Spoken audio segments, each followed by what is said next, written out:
Welcome, everybody. It is time to have our soul journey doula adventure today. But today, we always talk about the planning of someone passing, right? And how the relatives and loved ones can work together with a death doula or a death midwife. But what happens when the time actually happens, especially if it's something that was kind of quick? Does a death doula or midwife actually help the family?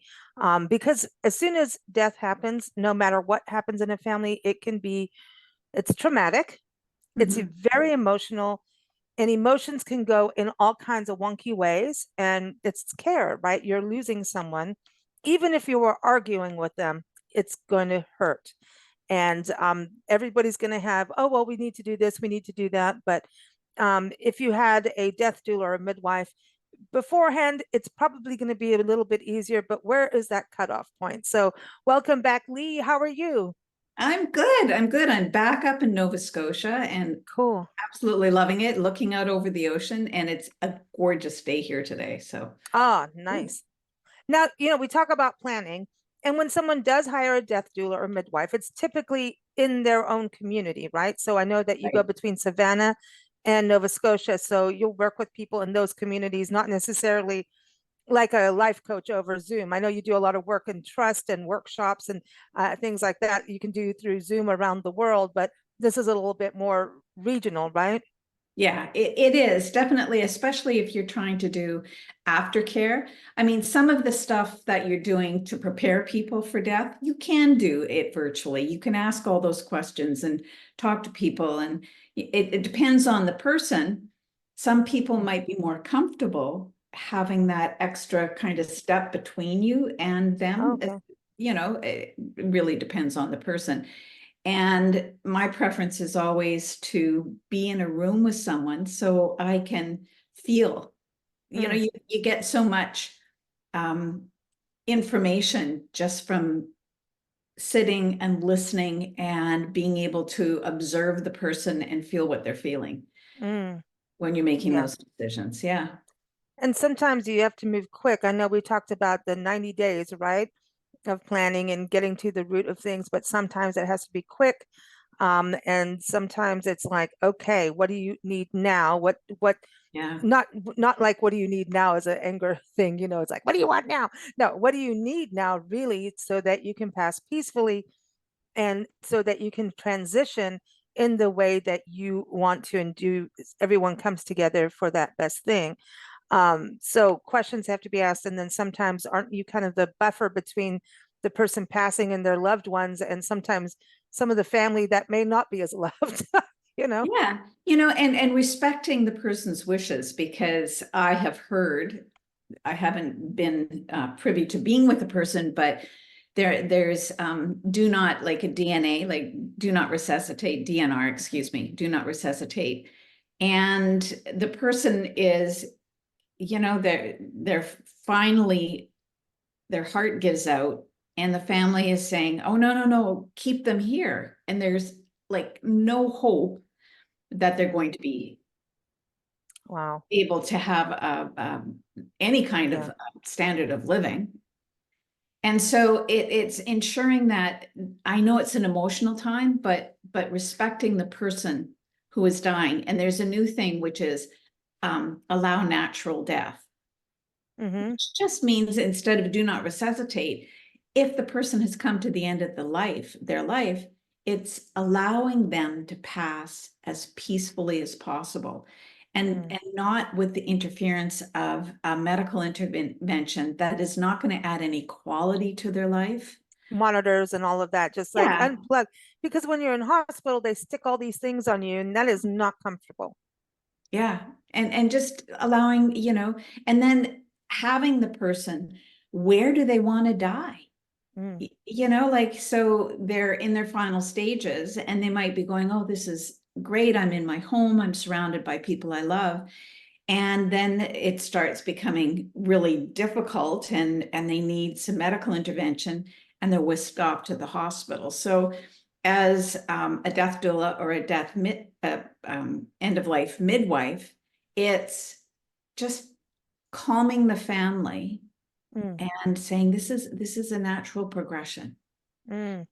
And if dying is, I haven't died, so I can't speak about this, Mhm. from an experience perspective, but dying is not painful. What is causing the death could be. Death could Mm, be. And in that way, you can have somebody who administers the pain mm, medication so the person is not in any pain. mm. And that can be done at home. Well, I remember a friend, he was going through cancer and it was on his way pretty much. And they had the time to downsize the house. So his spouse had everything and, was set up basically and could afford what they had and all that kind of thing. And was at home and then had to go to hospice. They knew it was time. And he basically went to hospice and passed there. So they came and got him. And Perfect.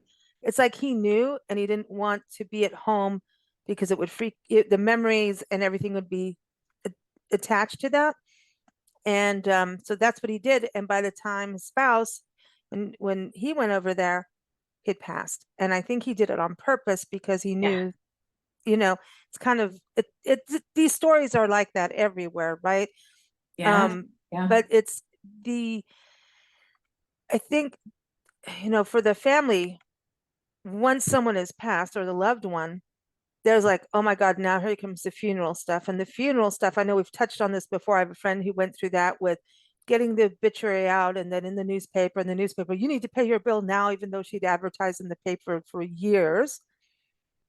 I mean, decades. It was just a horrible experience. And it the funeral home market can be a little salesy too. So helping the family at that point, it's almost like if it was set up ahead of time, that would be a little easier. Yes. Yeah. But a lot of times it's not. So a death doula, you guys actually help with that. So let's plan and get that ready. So Yes. at the passing, the family has that breathability to start that grieving process that's going to happen instead of now we're going to have to plan this whole thing, Yeah. you know? So people don't realize that you don't have to call a funeral home. I mean, they provide a service which is really valuable, but you don't need to do that. You don't need to go through all the expense of that. You can put ice packs under the body. You don't need to be embalmed. You don't need to be cremated. The body can be wrapped. And in our case, we just bought property up in Nova Scotia, and I've checked, and it will change from place to place. But I checked to see if if I could be buried here if something happened Mm. to me. And so we're actually going to have a portion of our property. We've got about 2 acres, and one will be a little family. Yeah. Burial ground. Yeah.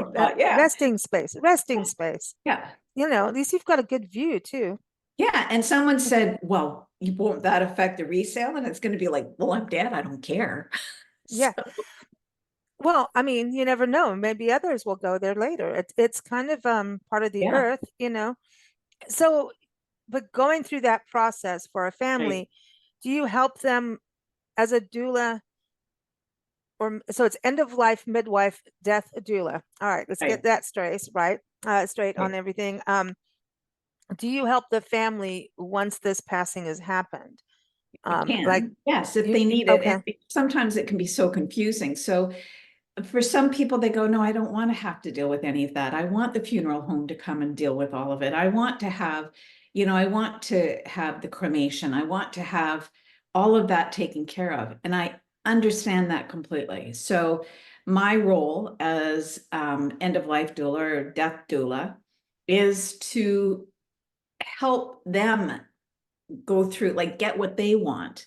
Mm, It's not to influence them. It's not to say, well, this is what I think you should do. It's to do what they want done. mm, And so they're at peace. They don't feel like they're being coerced or pushed into something. And it's also respecting the all of the things of the person who is dying. But like you said, if it's something that happened tragically and a person, I have friends who have had a loved one die so suddenly that none of this was discussed. They didn't know mm, what to do.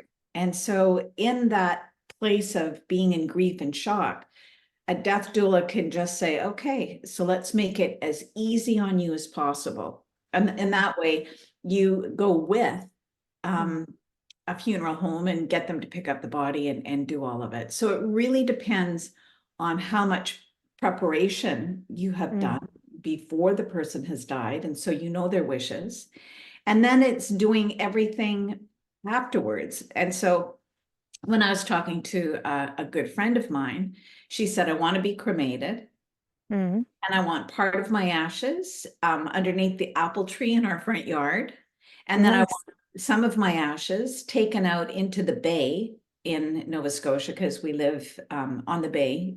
And she said, I want Neil to spread my ashes in the bay.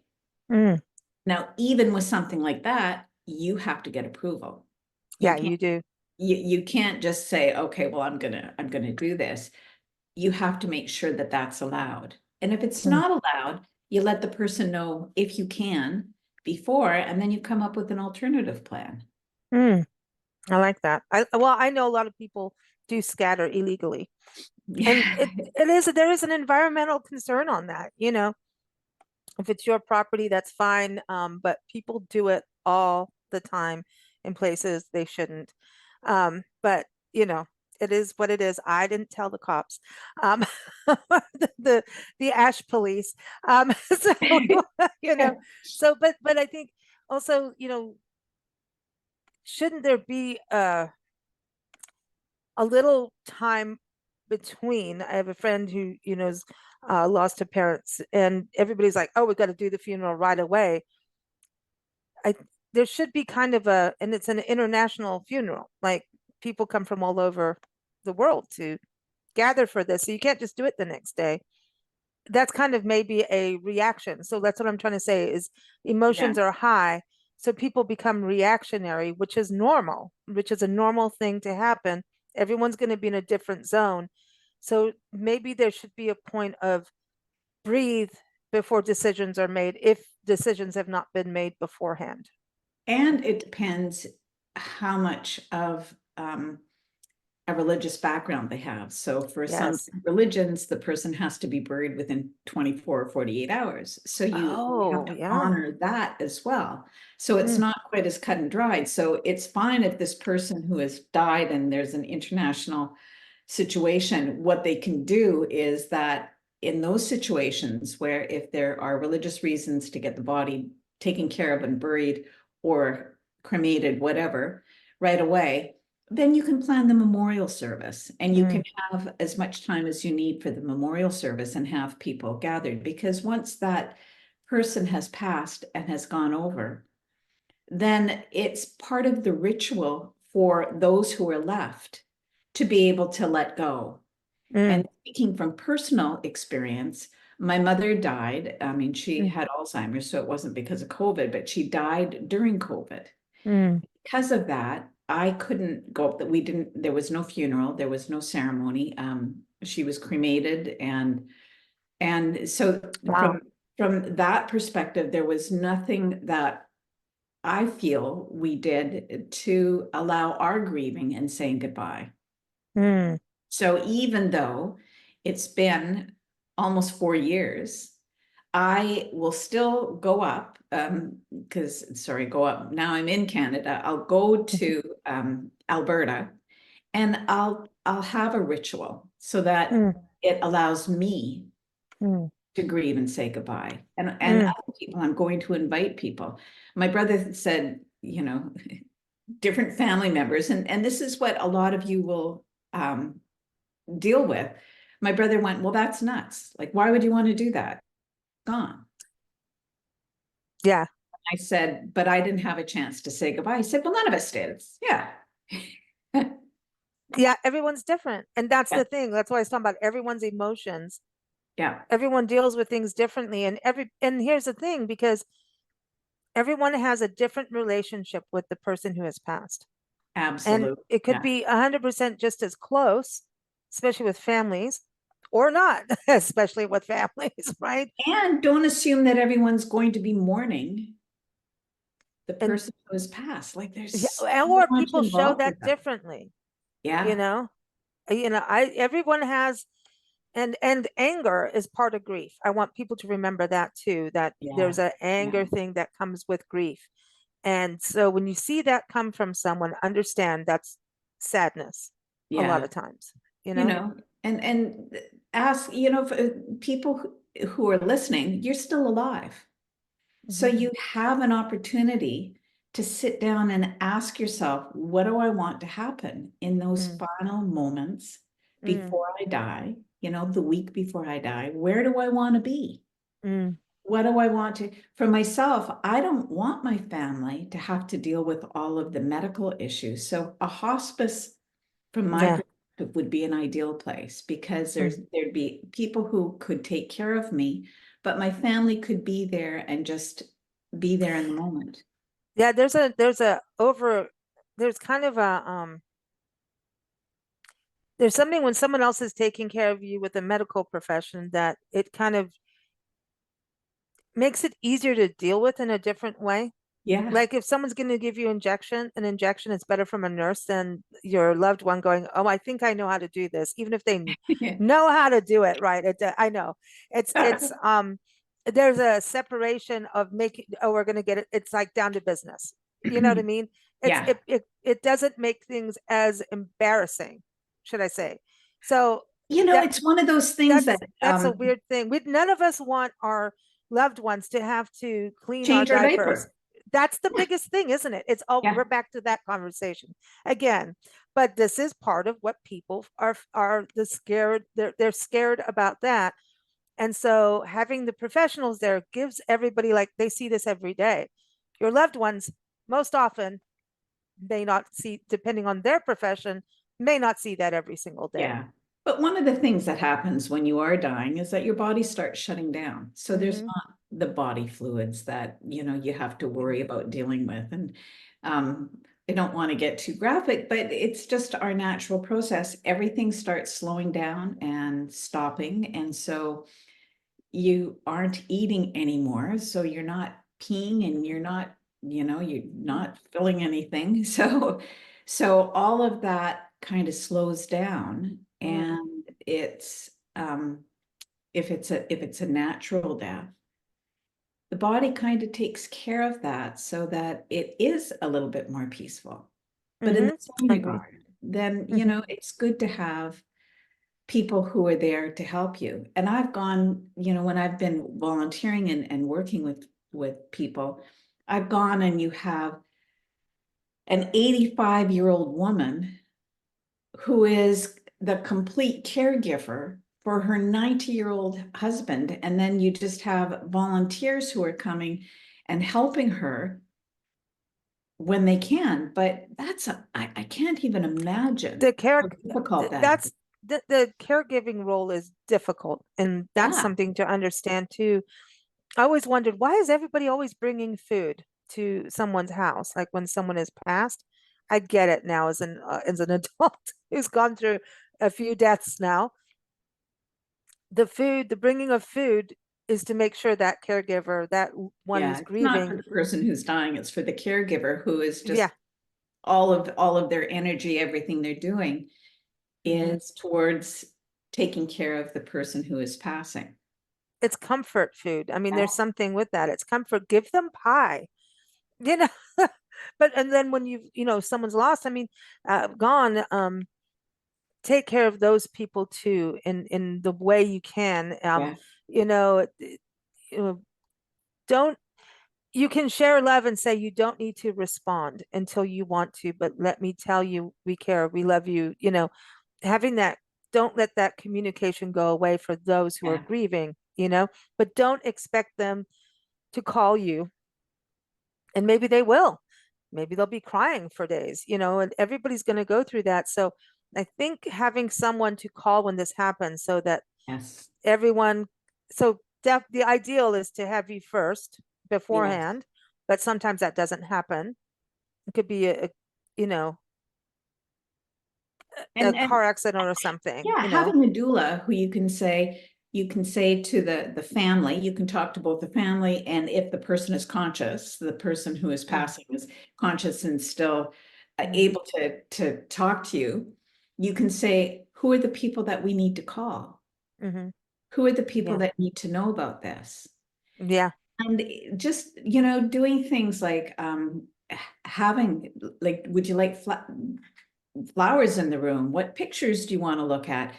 For me, I'd want well, right now I've got one grandchild. I'd want her to come, and she Hmm. would, like, even at 2, she would be chattering away and asking me questions like, why aren't you getting out of bed? And what I have witnessed is that children accept it a lot better than adults do. Yeah. And so Hmm. you talk and say, well, this is what's happening. Like when our son was little and my husband's dad was dying, he kept giggling because he thought it looked like a futuristic thing because he had all of the wires attached to him. And so he was asking questions. Yeah. Of And course. it wasn't disrespectful and it wasn't painful. It was just answering his questions. It brings levity Yeah. too. You need to have some, we always get the giggles on these shows too.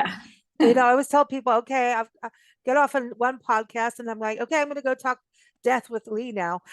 And they go, oh, So wow. it's Yeah. it's your new podcast name, Death with Lee. That sounds terrible. But this is the thing. When yeah, I think when someone's passed, this is the thing about relationships is to have those conversations Yeah. as a family. We've talked about that before. So then when it does happen, you do what you can from those conversations you've had and try not to have the family arguments. It's not the time to do it. You Yeah. know, if someone's acting out, let them act out and just stand back. Don't engage as much as you can. Don't engage when everybody's emotions are high. Try to not try not to be one of those, but it's hard, right? It Yeah. depending on who you are as a And both my individual. mom and my mother-in-law, when and part of what I'm doing now came from my experiences when I would try and talk to them. Well, like, let's talk about what you want while you can still make those decisions. And they both almost got this panicked look on their face. Not Mm, almost, they did, and said, no, that's something that you'll have to deal with when I'm mhm, gone. And it was like, well, I can remember thinking how unfair that was mm, because we were going to be in grief. And this was a conversation that we could have before they were ill. And then they would get to decide what it was that they wanted. And it makes it easier if okay, well, they didn't, they wanted the blue dress on. yeah. And so let's, like, we don't have to make that decision. And they wanted to be cremated or they want to be buried. And here's where they wanted to be buried. And here's the song. It takes a huge amount of pressure off the people who are in grief at Yeah. the end of their life. And so I would word it differently now.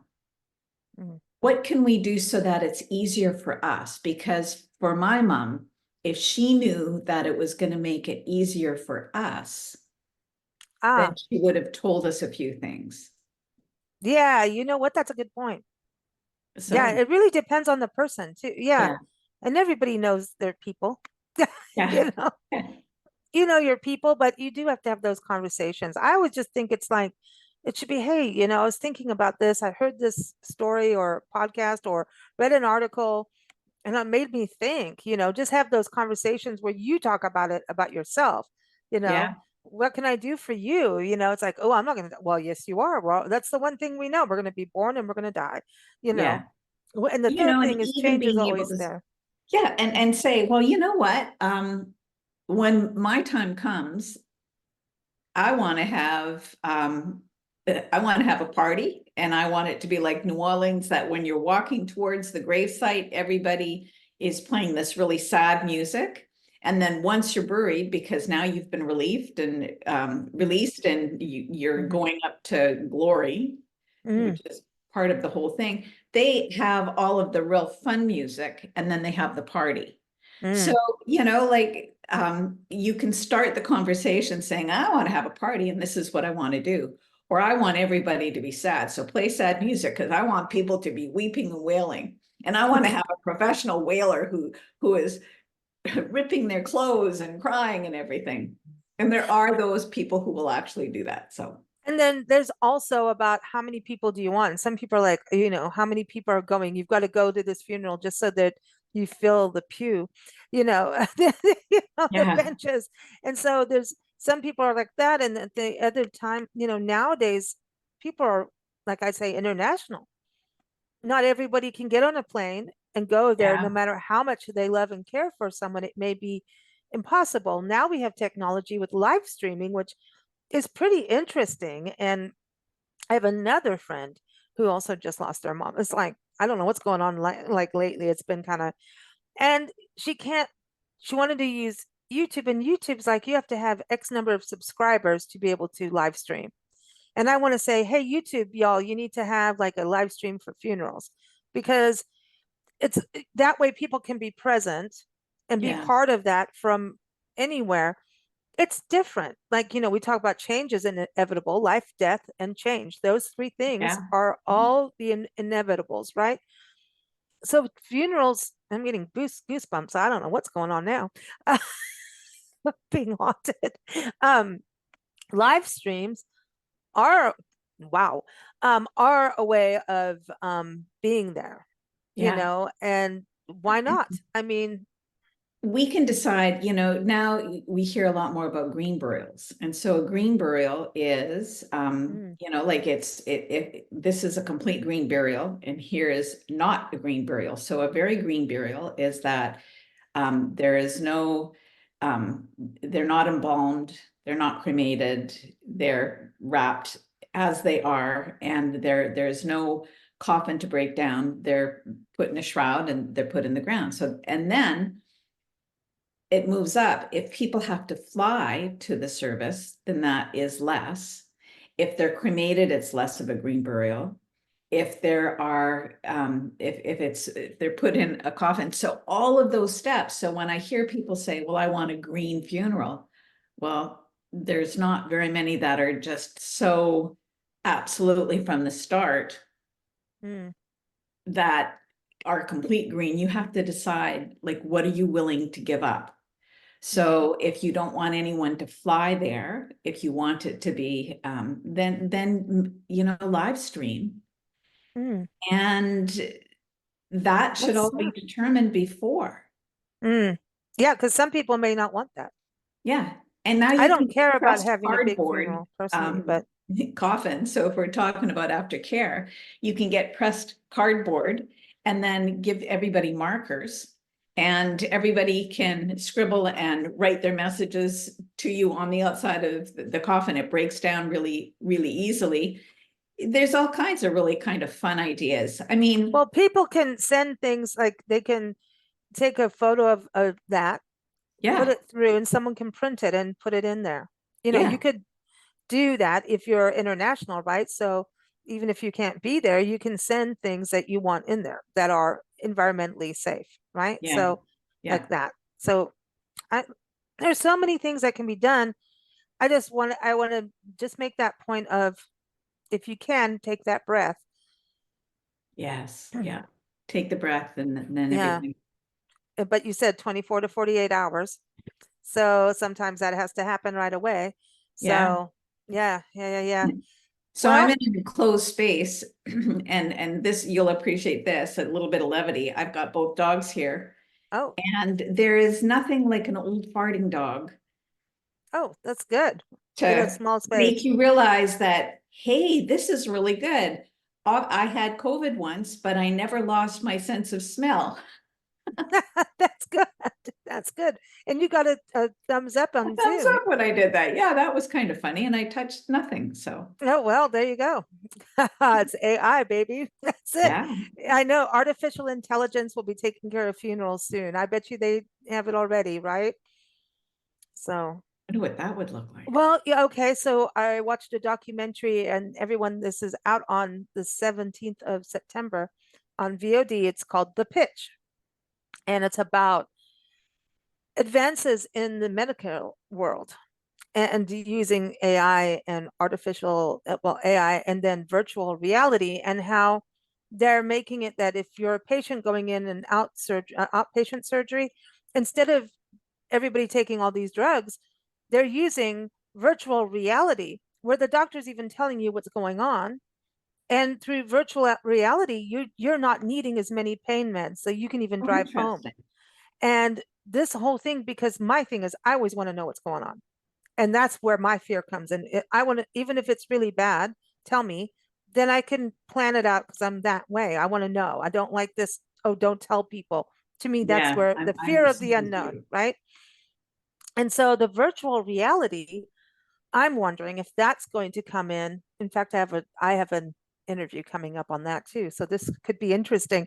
The virtual reality could be for someone who's passing that maybe is in discomfort, will help them ease into, like, if they want to watch, you put these glasses on and maybe you're seeing poppies and flowers and butterflies, and that's how you go. Who knows? Yeah. It may be a way to help people pass. Maybe they don't need it. I don't Oh, know. that's cool. That's cool. Yeah. It could be kind of Having the interesting. virtual Yeah. reality that they want to believe in when they're Mhm. passing. Yeah. Yeah. If you're in a hospital, it's not, that sucks. Like, um, yeah, that sucks. I would want that. I would want to be able to watch hummingbirds or something cool. You know, Yeah. I want to see wildlife and flowers and blue sky and happy. And I wouldn't want to have hospital walls around me. I So would you'll want have that. to, at some point, you'll come up to Nova Scotia and visit because there is, well, now I've noticed that the fawns are getting old enough that they are by themselves. Oh, But there is a family and there's the buck and the doe and the two baby fawns that are getting quite a bit bigger. And I think they might be in the yard right now. and you should Because film them because I may need them for my own virtual reality for when I die. sure. And that's Bella when she goes crazy like that. And I hopefully you can't hear my dog barking, but Bella likes to tell them that they're not allowed in the yard. And they are Huh. so used to being in amongst people and family and dogs and everything. They just kind of look at her and like, I want this on my virtual reality. okay. That will be good. That's a way to pass. I think that's kind of cool, you Yeah, know? they're the only thing is that when they come into the yard, they kind of ruin a little bit of your yard because Yeah. um even though I've screamed, "Hey, you kids, get off my lawn and don't pee there," they completely ignore me. Yeah. That's how it happens. Oh well. Well, Lee, always fun on the show with you. Always fun talking about death. Honestly, it's, to Yeah. me, again, it's the fear of the unknown, and that's what I love about this Yeah. podcast is it does help people get to understand, and to it's you can listen to it in private, you know, which is good too. And So, start the yeah. conversation. If Mhm. you, Lisa, if you and I accomplish one thing, my hope is that people can have a conversation or start the conversation. Mm. It's, Mhm. it can say, hey, I was listening to this podcast with Lisa and Lee, Yeah. and they said, what is the things, where do you want to die and why? Mm. Let's talk about it. Let's Mm. open the conversation. Actually, in closing, just thinking of that, when someone has lost someone, it's there's a way to communicate. It's like when someone has got cancer, they come back, they get the diagnosis, and then people don't, they start to go, I don't know how to say something to them. Like, you And don't know, do you become over pitiful? How do so I think we should have a show on that, how to handle that, like how yes. to actually Oh, I love communicate with that. those who have lost someone, because that's the other thing is communicating with them, and really thinking about what do they need, right? Yeah. Do they need food? If you're in the neighborhood and you can go and help them with their laundry, some basics, right? Yeah, And you don't even absolutely. have to do it. And here's the thing, because nobody wants you to go through their dirty laundry. That's the thing. You go, hey, please wrap it all up and or put it in the washing machine. What do you call it? Laundry basket. I'm gonna Yeah, go drop it off at the laundromat. So it's not personal. You're not taking it to your house. You're not going through everyone's I knickers, like that. Yeah. and underwear. You're taking it to the laundromat. It's the same thing as we don't want our loved ones to have to wipe our butts, right? As we talked, right? So, sorry, it's true. So, you can do things with giving people anonymity, anonymity. What's it called? What you basically give them some Anonymity. privacy. Yeah. Thank you. It's too early. But giving them some privacy. So you can do things like, hey, let me get you some food. I know macaroni cheese is your best. I want to make sure it's something you can keep and heat up. Let me do this, you know. Um, Flowers are fantastic. They are. Um, they make people cheerful, you know, but an overabundance of them can also go flippy flop. So Yeah. just say, hey, I'm here. Tell me what to do. I also ask people, what can I do? I just say, tell me what to do. I I'm think here to that's work our for you. next podcast, Lisa, Yeah. is things that you can say to someone whose family they've lost, like someone has died, Mm-hmm. or things that you can say to a person who has just gotten a death diagnosis. Or Yes. how do you have a conversation? Because when I've talked to people, they said that the worst thing that's happened when they they didn't lose a person, someone that they love has died, especially if it's a child that's died, is that they not only have to go through that, but they go through the grief of losing all of their support Yeah. because people avoid them. So let's have a conversation on how you can support the person who has had someone that they love die. Yeah. Because it's true. Just because you don't know how, that's not good enough. You Yeah, know? and I think that's a really good podcast for us next. All right. Well, thanks Okay. everyone. Everyone keep that conversation going. Thanks, Lee. Everyone, souljourneydoula.com is the website. We're here every third Thursday. Take care. Thanks, Lisa.